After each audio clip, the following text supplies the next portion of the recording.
নবী করিম সাল্লাল্লাহু আলাইহি সাল্লাম রমজানের শেষ দশক যখন শুরু হতো তখন তিনি কি করতেন? কানান নবী সাল্লাল্লাহু আলাইহি সাল্লাম ইদা দাখালাল আশর, রমজানের শেষ দশক যখন শুরু হতো, আহইয়া লাইলা, নাম্বার এক, তিনি রাত জেগে ইবাদত করতেন। অনেক মুহাদ্দিসগণ, অনেক হাদিস বিশারদগণ বলেছেন এর অর্থ হলো রাতে তিনি ঘুমোতেন না শেষ দশক। আবার অনেক মুহাদ্দিসগণ বলেছেন কুমিল লাইলা ইল্লা কালিলার উপর আমল করে সামান্য ঘুমাতেন, বেশিরভাগ রাতে ইবাদত করতেন।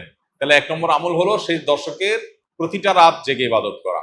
নাম্বার দুই, ওয়াইকাযা আহলাহ, নফল আমলের জন্য অন্য কোন সময় পরিবারকে ডেকে তুলতেন না, কিন্তু রমজানের শেষ দশক পরিবারকে ঘুম থেকে ডেকে তুলতেন ইবাদতের জন্য। তার মানে পরিবারকে ইবাদতের জন্য উদ্বুদ্ধ করতে হবে।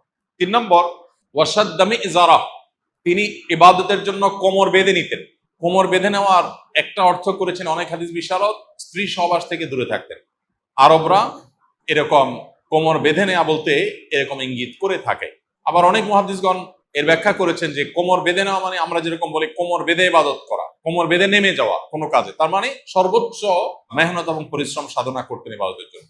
আর অন্য আরেকটি হাদিসে আসছে কানা ইয়াজতাহিদু ফীহি মা লা ইয়াজতাহিদু ফী গায়রি, নবীজি শেষ দশকে ইবাদতের জন্য এত বেশি পরিশ্রম করতেন, বছরে অন্য কোন সময় ইবাদতের জন্য এত পরিশ্রম করতেন না।